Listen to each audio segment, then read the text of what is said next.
Ziclag, a batalha da restituição. Abra sua Bíblia no primeiro livro do profeta Samuel, capítulo de número 29. E eu gostaria de ler alguns dos versículos. O 1, o 2, assim como o 6 e o 7.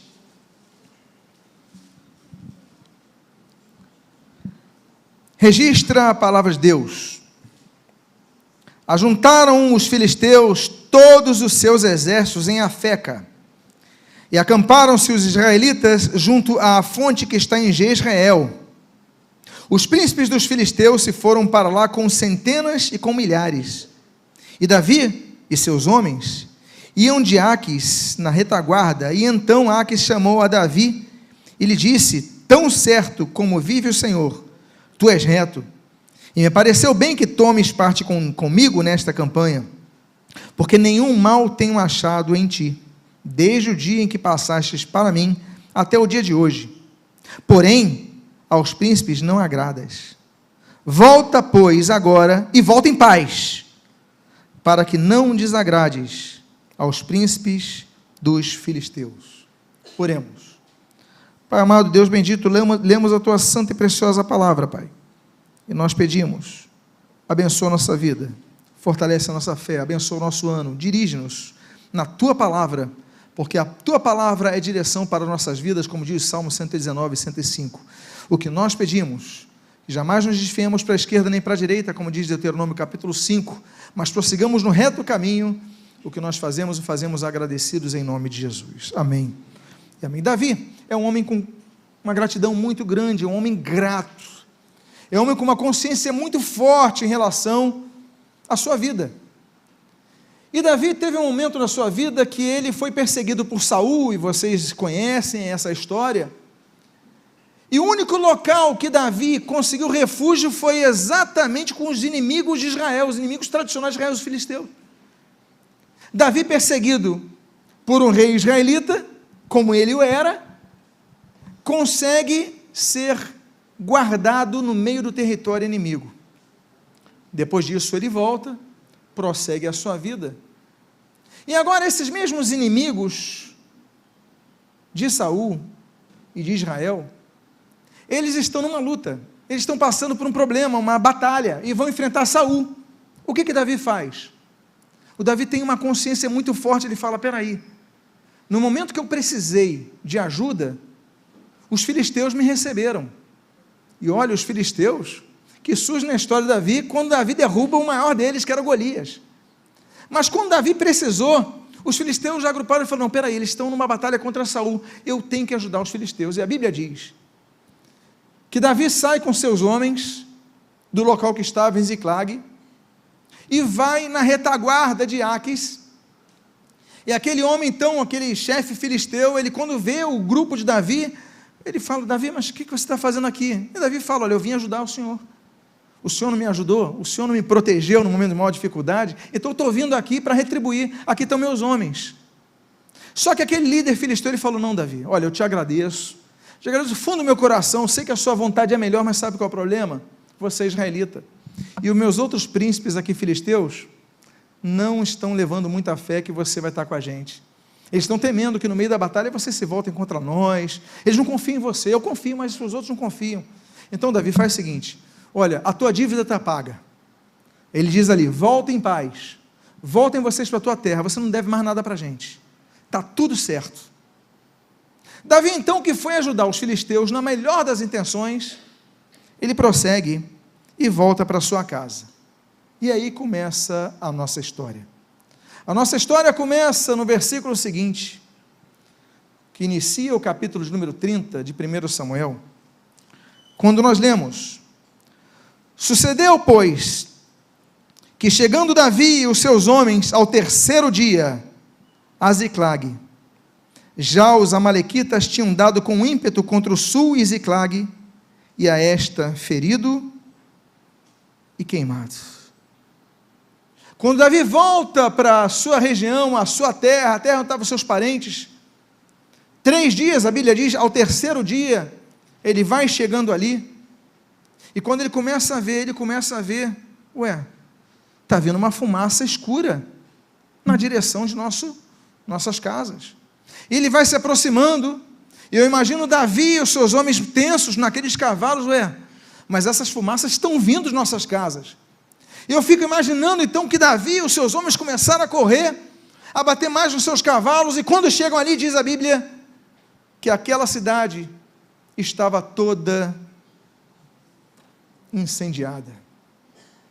Ele foi, na melhor das intenções, ajudar alguém a quem ele sentia que devia pagar uma dívida, e quando volta, o inimigo destruiu o que ele tinha. Tudo incendiado. Terceiro dia. Terceiro dia nos aponta algumas realidades que nos colocam diante de grandes desafios de mudança na vida. O terceiro dia, por exemplo, que nós lemos ali em Gênesis capítulo 1, é quando Deus começa a colocar vida na terra. A Bíblia diz que no terceiro dia há separação entre água e terra. E na terra começa a surgir toda a erva, e das ervas começam a surgir as árvores, e as árvores começam a dar frutos. A vida na terra, ela surge no terceiro dia, momento de ruptura. Há um outro texto que fala o terceiro dia, que está lá em Gênesis capítulo 22, quando Abraão, dando a mão para o seu filho Isaque, inocente Isaque, jovial Isaque, a Bíblia diz que ao terceiro dia, nesse capítulo 22, ele avista aquele monte Moriá, ele avista o local em que ele iria sacrificar o seu próprio filho. Eu imagino 3 dias de caminhada, pai e filho, muitos assuntos, mas eu imagino o coração de Abraão, meu filho, eu vou entregar ao Senhor, e ao terceiro dia, ele vê o local do sacrifício, momento de provação, terceiro dia, momento de ruptura, o terceiro dia, mas Deus lhe dá livramento. O terceiro dia nós lemos também, por exemplo, em Gênesis capítulo 40, quando a Bíblia diz que José está preso ali no Egito, e junto a ele tem 2 funcionários públicos que serviam no palácio. Um era o copeiro do faraó, o outro era o padeiro do faraó. E ele tem então uma visão com os 2, uma visão positiva, uma visão negativa. E ele diz para então o copeiro, ele fala, olha, eu estou vendo aqui 3 ramos da videira, e daqui a 3 dias você vai ser restaurado. Mas ele olha para o padeiro, ele fala, olha, eu estou vendo 3 pães alvos, e daqui a 3 dias você vai ser executado. 3 dias se passaram, aqueles homens são colocados na frente do faraó, e acontece a profecia de José, 3 dias, o exercício do juízo de Deus, para promover o bem, ou para promover o mal, foi efetivado, terceiro dia. O terceiro dia nós vemos, por exemplo, aí em 2 Reis capítulo 20, que o profeta Isaías, ele entra no palácio de Ezequias, como nós lemos também em Isaías 38, ele chega e fala, olha, rei, eu tenho uma palavra de Deus para a sua vida, a palavra é a seguinte, você vai morrer, Deus mandou dizer, você vai morrer.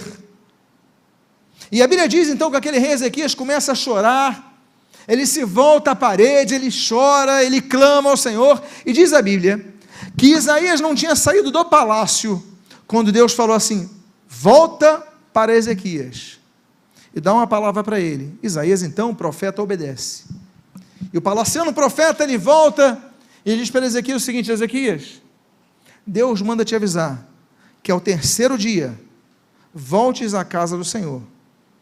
Por quê? Porque Deus vai te oferecer mais vida do que você teria. No terceiro dia, Ezequias está na casa do Senhor, a Bíblia diz que Deus lhe acrescenta 15 anos à sua existência.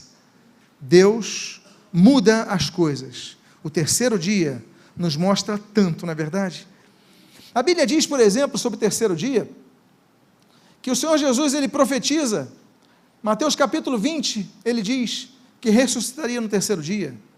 Em Mateus capítulo 28, nós somos atestados que Jesus ressuscitou no terceiro dia. Terceiro dia é um momento de ruptura, terceiro dia é um momento de mudanças, terceiro dia é um momento de passar o machado e mostrar algo diferente. E o que aconteceu nesse texto, é que depois de 3 dias de caminhada, Davi está chegando na sua terra, onde estão seus parentes, e só vê fumaça, e só vê destruição. Terceiro dia. O que nós faremos com o terceiro dia? A nossa posição diante do ano é essa. É aquilo que diz Esther capítulo 5. A Bíblia diz em Esther capítulo 5, sobre o terceiro dia, que o rei decreta, tem um decreto real, que foi ali todo preparado, elaborado, numa estratégia de Amã para destruir o povo de Israel. E ali o decreto real é que o povo seria aniquilado. Tem dois parentes. Tem Mordecai e tem Esther, a rainha. A Bíblia mostra duas reações distintas. A Bíblia diz que quando Mordecai sabe que Israel, o povo de Israel seria eliminado ali, a Bíblia diz que ele coloca a roupa cinza, o pano de cinza e começa a chorar.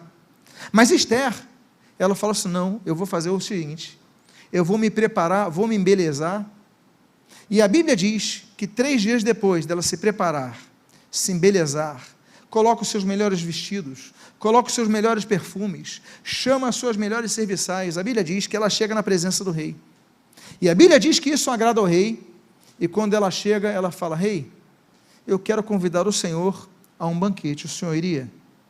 E a Bíblia diz que ele aceita. Impactado pela beleza de Esther, aquele homem aceita ir no banquete, e naquele banquete, ela espera o momento certo. Esther é uma pessoa muito inteligente, ela se prepara, se adequa, se apresenta, convida para um banquete, e no banquete ela fala sobre todo o estratagema, e aí, o rei então manda matar Amã, o perseguidor do povo de Israel, enquanto o tio dela, o Mardoqueu, o Mordecai, ele fica chorando, ela fica se embelezando. Como é que você vai encarar os problemas do próximo ano? Como é que você vai encarar? Porque há momentos de chorar, todos nós choramos, mas a reação com que nós vamos fazer, com a qual nós usaremos, a reação que nós teremos depois, é a mais importante. Esther então agiu com inteligência, e diz a Bíblia, que ela fez isso ao terceiro dia. Mas a situação não é melhor, Davi. A Bíblia diz que ao terceiro dia ele vai chegando, vai vendo, e eu imagino que o coração dele palpita, ele corre para Ziclag, e a Bíblia diz nos versículos 2 e 3 o seguinte, e tinham levado cativas as mulheres que lá se achavam, porém ninguém mataram, nem pequenos nem grandes, tão somente os levaram consigo, e foram seu caminho. E Davi e seus homens vieram à cidade, e ei-la queimada, e as suas mulheres, seus filhos, suas filhas, eram levados cativos. Foram roubados. Sequestro. A Bíblia diz que José, ele diz, Gênesis 40, eu fui roubado da minha terra. Deus é um Deus que detesta o roubo. Deus fala em Isaías, que ele detesta o roubo. A Bíblia diz, em 1 Coríntios capítulo 5, que os roubadores, os ladrões não entrarão no reino dos céus. A Bíblia fala sobre Nínive em Naum, a Bíblia diz em Naum 3, diz o seguinte, olha, é uma cidade cheia de mentiras e de roubo, uma característica de Nínive, e Deus ainda tinha um projeto para aquela cidade. O fato é que roubo está em todo lugar. A Bíblia diz em Malaquias 3 que o povo rouba a Deus em quê? Nos dízimos e nas ofertas. O povo rouba a Deus. A Bíblia cita, por exemplo, o Senhor Jesus em Mateus, capítulo 7, que os falsos profetas são roubadores. A Bíblia diz que o Senhor Jesus, Mateus 27, ele é crucificado no meio de 2 ladrões. A Bíblia, ela resume num tripé o ministério de Satanás, ali em João capítulo 10. Satanás, ele vem como ladrão, para o quê? Matar, roubar e destruir. Ele só mata quem tem vida, ele só rouba o que tem valor, ele só destrói o que foi construído, ele quer destruir o que você construiu. Você construiu uma família, ele quer destruir. Você construiu uma carreira, ele quer destruir. Você construiu uma vida acadêmica, ele quer destruir. Ele começa a destruir tirando o nosso ânimo, tirando o nosso desejo de sonhar, tirando o nosso desejo de pensar em alternativas, minando a nossa fé. Ele quer destruir o que você construiu. Mas Jesus, ele veio no mesmo capítulo 10 de João, para nos dar vida e nos dar em abundância. O fato é que Davi, ele encontra a cidade destruída, e quando vão procurar os parentes, porque a primeira coisa que ele vai olhar, não é se a cadeira, se a mesa estão queimadas, ele vai procurar a família, e diz a Bíblia que quando chegam não encontram ninguém, não encontram corpos, o que dá ânimo a todos, mas eles olham, cadê nossos parentes? E a Bíblia diz que levaram suas mulheres, seus filhos, e suas filhas levaram cativo. O diabo veio e roubou o que era mais precioso para eles. E aí o versículo número 4 diz: então, Davi e o povo que se achava com ele, ergueram a voz até não terem mais forças para chorar. Ergueram a voz até não terem mais forças para chorar. Será que você já passou por isso? Nesse ano eu passei por isso. Quantos aqui têm passado por isso ao longo de anos? O próprio Davi, o homem que derruba Golias, o homem cheio de estratégias, o homem brilhante, inteligente, capacitado, um grande músico, um grande compositor, um grande estrategista, um grande administrador, homem de fé e de coragem. A Bíblia diz que quando ele perde o que é mais precioso para ele, ele cai, e diz a Bíblia que ele chora com os seus homens. Eram guerreiros, eram soldados, eles foram para a batalha, mas nesse momento todos estão chorando. Não importa o que você construiu na tua vida, não importa o que você construiu no teu ministério, não importa o que você construiu no teu trabalho, na sua faculdade, não importa, porque quando nós perdemos aquilo que é muito importante para nós nos encontramos apenas numa posição de choro. E diz a Bíblia que eles choraram sem mais ter forças para nada. Aí nos lembramos de Agar, Gênesis 27, 21, Agar, ela chora quando vê o seu filho Ismael vai morrer, ela senta e começa a chorar, o que eu posso fazer, não tem água aqui, acabou a água, estou no deserto, e ela começa a chorar. Gênesis 27, Esaú, quando vê que seu pai não vai abençoá-lo, porque Esaú foi enganado por seu irmão Jacó, a Bíblia diz que Esaú ele chora.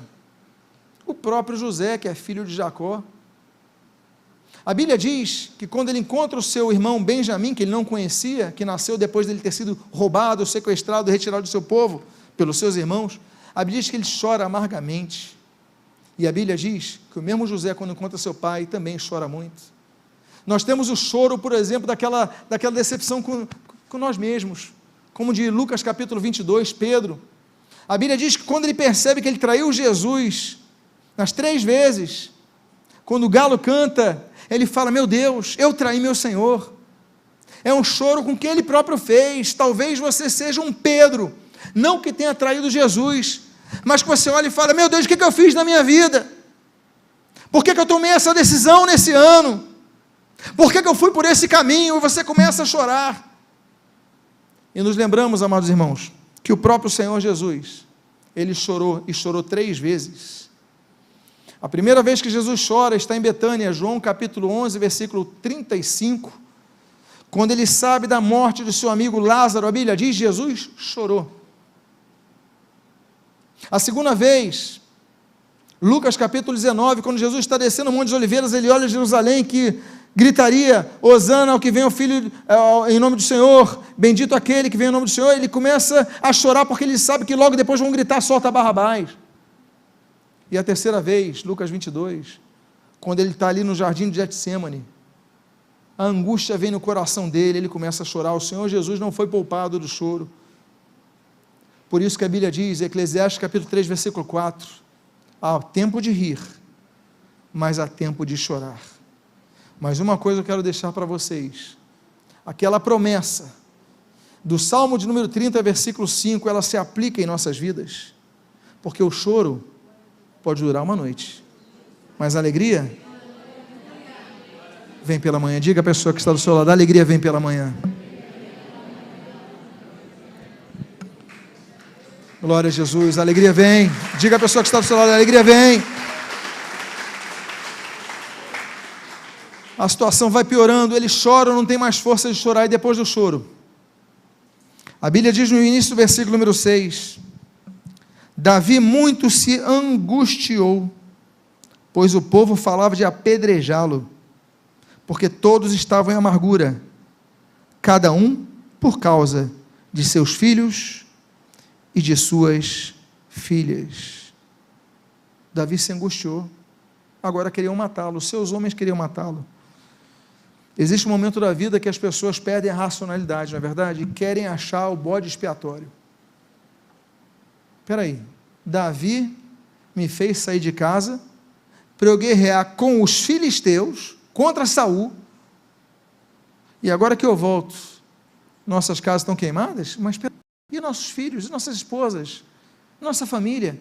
Começa a se encher de angústia, e a Bíblia diz que ele muito se angustiou, por quê?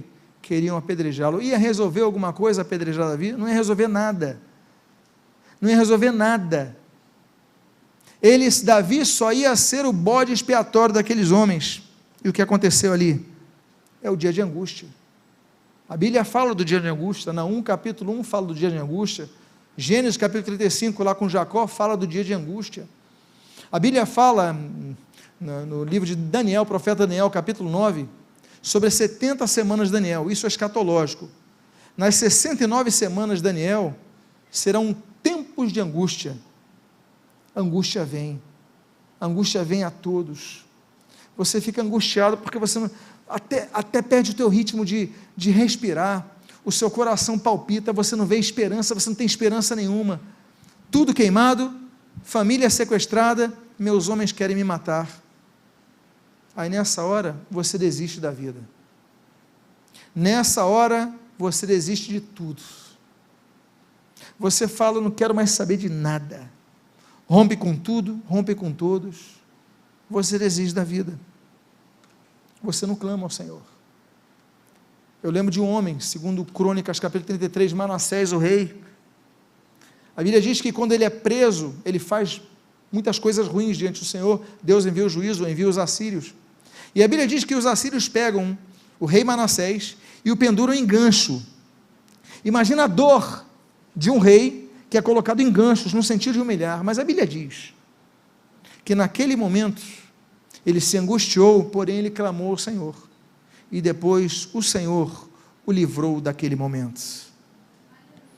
A Davi restava permanecer angustiado, dizer, eu não consegui, dizer, tudo que eu fiz de certo até hoje, nada adiantou. Talvez seja o que você esteja pensando, eu tenho feito tudo certo, eu lutei no meu melhor, mas agora tudo que eu tinha me foi tomado, e a sua vontade é dizer, eu desisto. Talvez você tenha vindo a esse culto na força, porque alguém quase que te forçou. Talvez você esteja ouvindo essa mensagem que alguém lhe enviou, eu vou ouvir porque alguém mandou esse link, e você, para alegrar, mas Deus tem uma palavra para você, não desista, não desista, não desista, porque Ziclag não é o fim em si mesma. E a Bíblia então diz, nós lemos o início do versículo 6, mas a mudança de tudo está numa palavrinha que dá continuidade a esse versículo, e diz a Bíblia, e vocês podem notar que eu coloquei o texto até mais alto, porém, Davi se reanimou no Senhor. Porém, Davi se reanimou no Senhor. É o porém. O segredo é o porém. É o mais. É o entretanto. É o que vai gerar a mudança. É o ponto de ruptura. Eu posso permanecer assim. Eu estou deprimido. Eu estou com humor deprimido. Depois eu estou deprimido. Eu não quero mais nada. Agora eu posso mudar. Eu posso colocar um mas. Eu posso colocar um porém. Porém, eu vou me reanimar, e vou reanimar-me no Senhor. A Bíblia diz, Naum capítulo 1, que o Senhor é fortaleza no dia de angústia. A Bíblia diz, no Salmo de número 9, que o Senhor é socorro bem presente no meio da tribulação. A Bíblia diz, e esse é um detalhe importante, O Salmo de número 24 diz: se te mostras fraco no dia da tua angústia, a tua força será pequena. O Salmo 24, ele reduz isso, porque no dia da angústia a gente fica fraco, mas a gente não pode permanecer fraco. Ficar, todos nós ficamos. Não tem ninguém que se alegre no dia da angústia. Dia de angústia é tempo de chorar. A questão não é como nós ficamos, é se nós permanecemos. E a Bíblia diz: essa é a guinada, esse é o segredo, esse é o sucesso, essa é a mudança. Porém, Davi se reanimou em quem? Naquele único que podia reanimar, que é o Senhor. Diga à pessoa que está do seu lado: se reanime no Senhor. A Bíblia diz no Salmo de número 50: invoca-me no dia da tua angústia, e eu te livrarei, e tu me glorificarás. Glorifica ao Senhor, glorifica ao Senhor, glorifica ao Senhor, porque no dia da angústia Ele está presente. Eu quero dizer para você que o Senhor está presente no dia da angústia, você não está sozinho, mas o texto diz, para buscar a Deus, para clamar a Deus, Davi se reanimou no Senhor. Ele não se reanimou com as pessoas que ele tinha na frente dele, e nessa hora ele procurou um dos seus valentes mais fiéis, e não se reanimou com ele, porque ele também queria matar Davi. Ele olhou talvez para, olha, mas onde estará? Ele estava totalmente perdido, mas ele falou: no Senhor eu tenho direção, no Senhor eu tenho reânimo, então é no Senhor, é quebrantar o teu coração e buscar o Senhor. E aí ele dá o passo seguinte. Ele primeiro diz: não, eu não vou permanecer assim, porque daqui é para a morte, ou por apedrejamento, ou por depressão, deixa de comer, morre, mas eu vou me reanimar no Senhor, porque o Senhor fortalece o que está angustiado. Aí ele dá um segundo passo. Esse segundo passo está aí no versículo 7, no versículo 8, quando a Bíblia diz: disse Davi a Abiatar, o sacerdote, filho de Aimeleque: traze-me aqui a estola sacerdotal. E Abiatar a trouxe a Davi. E então consultou Davi ao Senhor, dizendo: perseguirei eu o bando? Alcançá-lo-ei? Ele buscou ao Senhor. Por que ele pede a estola sacerdotal a Abiatar, que era quem devia usar a estola sacerdotal, porque era o sacerdote? Porque nesse momento, penso eu, que Abiatar também queria matá-lo. Penso eu, que Abiatar não estava com o coração puro para buscar o Senhor. Penso eu, que Abiatar não tinha nenhuma condição de interceder por ele. Então ele falou: Abiatar, pega a tua estola sacerdotal e dá para mim. Davi é um homem com convicções, e ele sabe o princípio de um coração puro diante do Senhor. Ele fala: me dá a tua estola, quero para mim. Abiatar pega, entrega. Ele coloca a estola sacerdotal, ele começa a buscar a direção de Deus. Nós precisamos fazer como Davi. Deus, qual é a direção? Eu vou persegui-los? E se eu persegui-los, eu vou alcançá-los? Eu vou alcançar as metas que eu escrevi nesse papel? Eu vou alcançar meus objetivos? Eu vou alcançar o que eu preciso alcançar? Davi então começa a orar ao Senhor e buscar direção, porque o que nós precisamos é a direção de Deus. Nós precisamos da direção de Deus, Deuteronômio 5, para não nos guiarmos nem para a direita nem para a esquerda. Nós precisamos que Deus esteja a coluna de nuvem durante o dia, a coluna de fogo durante a noite, Êxodo capítulo 15. E Deus envia pessoas para nos abençoar.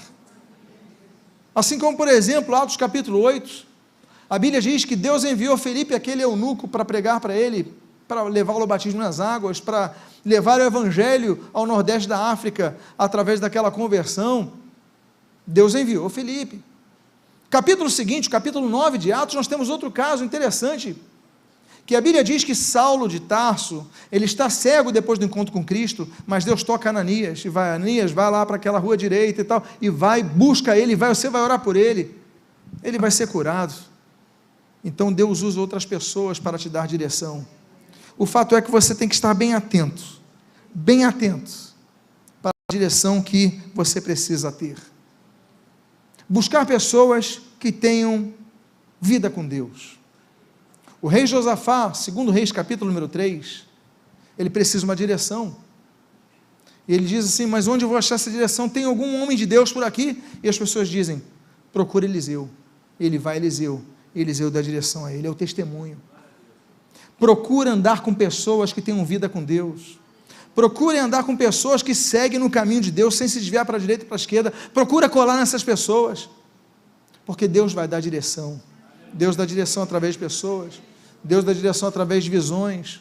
Joel capítulo 2, Deus dá direção através da palavra, Salmo 119, 105, é lâmpada para nossos pés, é luz para o nosso caminho, é a bússola que nós precisamos. Deus dá direção, mas o que nós precisamos pedir é, Deus, dá-me direção, é isso.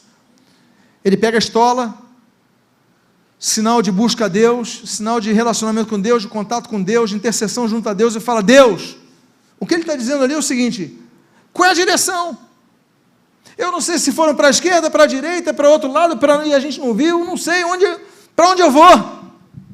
E aí então, uma das coisas mais belas que existem, acontece nesse versículo número 8, na continuação dele. A Bíblia diz, respondeu-lhe o Senhor, persegue-o.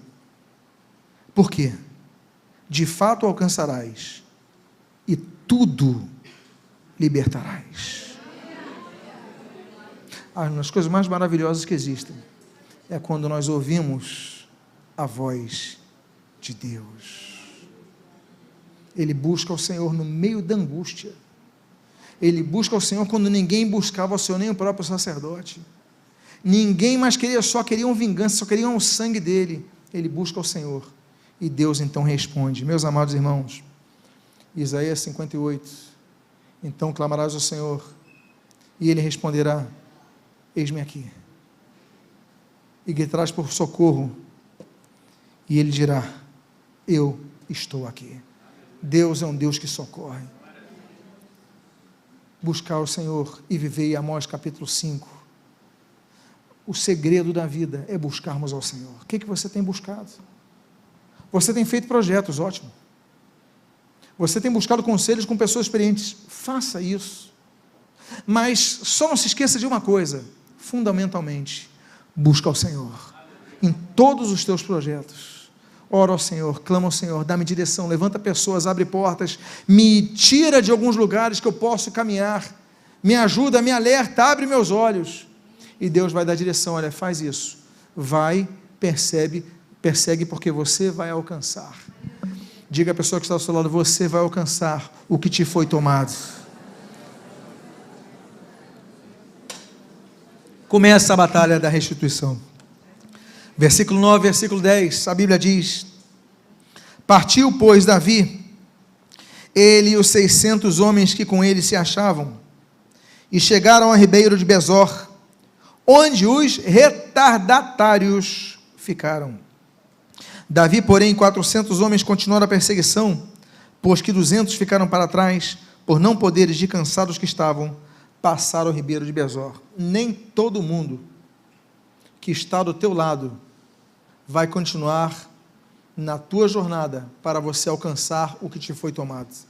Porque há pessoas que podem te atrapalhar. Me desculpe a franqueza, mas a Bíblia é franca. Ela chama, dos 600 que começam, chama 200 de retardatários, ou seja, que retardam o passo. E Deus, nesse momento, Ele fala, olha, esses 200 estão te atrapalhando, eles vão ficar aqui em Besor. Há pessoas que estão do teu lado, que estão atrapalhando a tua vida. Será que você não notou isso? Podem ser pessoas competentes, porque Davi estava com 600 guerreiros. Podem ser pessoas corajosas, porque esses 600 guerreiros, eles foram com ele lá lutar com os filisteus. Eles eram homens armados, homens com força. Mas chega um momento de nossa vida, que você vai perceber, aqueles que começam a diminuir o passo e te segurar. E a Bíblia diz, olha, você tem que se desvencilhar deles, por mais que você goste deles. Não é para irem contigo não, porque eles vão te atrapalhar, são retardatários no caminho, fica em Besor. Não é para matá-los, não é para eliminá-los, não é para terminar com ele, não é nada disso. Mas é o seguinte, olha, eu tenho esse projeto, eu tenho esse alvo, eu tenho esse sonho, essa pessoa não está me acompanhando, eu vou seguir. Porque se toda hora, vai devagar, Aí essa pessoa vai devagar, o mundo não foi criado em 7 dias, não sei o quê, aí começa a minar a tua fé, você não sai do lugar. Então tem hora, olha, com licença, mas eu vou sim. Deus está falando comigo, eu vou seguir em frente, eu vou conseguir, eu vou alcançar. Fica em Bezor. Então fique atento, que sempre que você tiver uma batalha para restituir aquilo que te foi tomado, pessoas estarão no teu meio que podem te segurar, e por causa disso, talvez seja tarde demais quando você chegue. E a Bíblia diz então, nos versículos 11 ao 15, que nós devemos então identificar qual é o nosso inimigo. A Bíblia diz: acharam no campo um homem egípcio e o trouxeram a Davi, deram-lhe pão e comeu, deram-lhe a beber água. Deram-lhe também um pedaço de pasta de figos secos e 2 cachos de passas, e comeu, e recobrou então o alento, pois havia 3 dias, olha de novo aí os 3, e 3 noites, que não comia pão nem bebia água. Então lhe perguntou Davi: de quem és? E de onde vens? Respondeu o moço egípcio: sou servo de uma amalequita, meu senhor me deixou aqui, porque adoeci há 3 dias. Nós demos com ímpeto contra o lado sul dos Queretitas, contra o território de Judá e contra o sul de Calebe, e pusemos fogo em Ziclag. Olha a resposta que Davi precisava. Disse Davi: poderias, descendo, guiar-me a esse bando? Respondeu-lhe: jura-me por Deus, que não me matarás, nem me entregarás nas mãos do meu senhor, e descerei e te agarrei a esse bando. Deus envia pessoas que não estão conosco para nos guiar. O sujeito é um escravo egípcio dos amalequitas, não tinha nenhuma relação com os israelitas. Mas se Deus falou, vai, você vai. E quando você for, fique atento às novas pessoas que surgirem, porque uma delas pode ser a pessoa usada por Deus para dar a direção que você precisa. Davi pergunta: vem cá, de onde vens, para onde vais? Ele viu o rapaz faminto lá, 3 dias sem comer, sem beber. Ele falou: dá comida para ele, dá um pão para ele. Ele recobra: de onde vem, para onde vais? E o garoto começa a entregar tudo. Olha, eu sou um escravo dos amalequitas, e nós demos com ímpeto com várias cidades, inclusive Ziclag, colocamos fogo em Ziclag. Ele, quando ele falou, colocamos fogo em Ziclag, eu imagino que Davi, eu imagino que as pessoas lá de Davi, Ziclag, vocês colocaram fogo, e onde vocês estão? Guia para a gente. Ele falou: guia, não me matem, nem me entreguem o meu senhor. Aí Davi: deixa comigo, só me guia. Deus levanta pessoas que nós não conhecemos, com os quais não temos intimidade, para dar a direção. Por isso, fique atento ao que Deus vai fazer na sua vida nesse ano, as novas pessoas que Deus vai colocar no teu caminho, porque Deus vai dar direção à tua vida. E a Bíblia diz então, no versículo 16 e 17, e descendo, o guiou, e eis que estavam espalhados por toda a região, comendo e bebendo e fazendo festa por todo aquele grande despojo que tomaram da terra dos filisteus e da terra de Judá.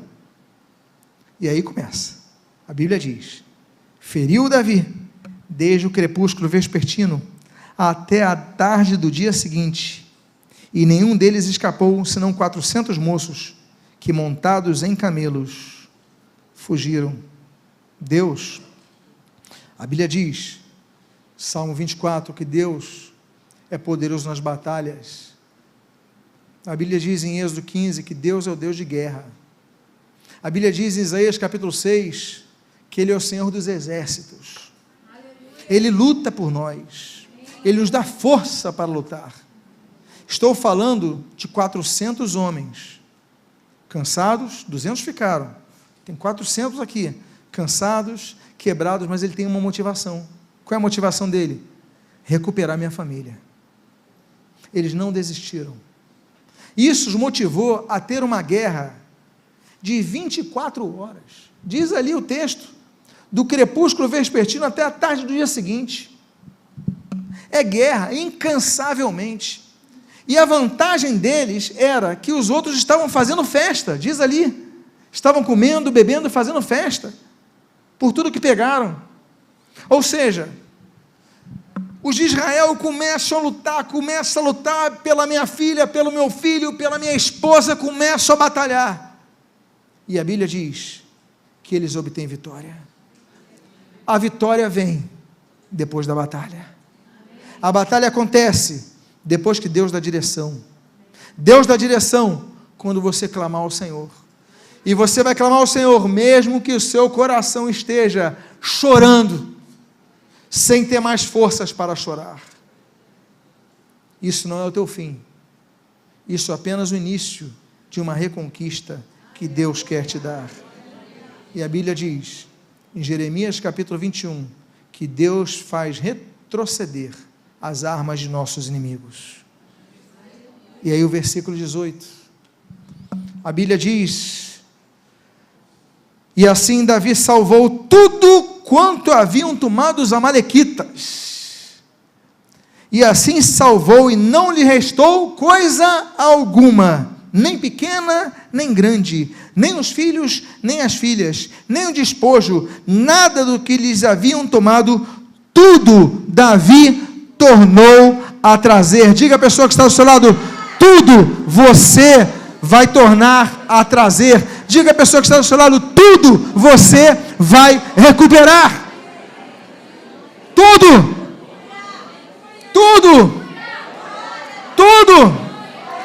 Esse é o ano da recuperação. Esse é o ano da restituição. Esse é o ano da reconquista. Diga à pessoa que está do seu lado, esse ano você vai retomar o que te tomaram. Deus é contigo, se levanta. O ano de 2019 foi difícil, mas o próximo ano vai ser um ano de grande colheita na tua vida. E eu vou finalizar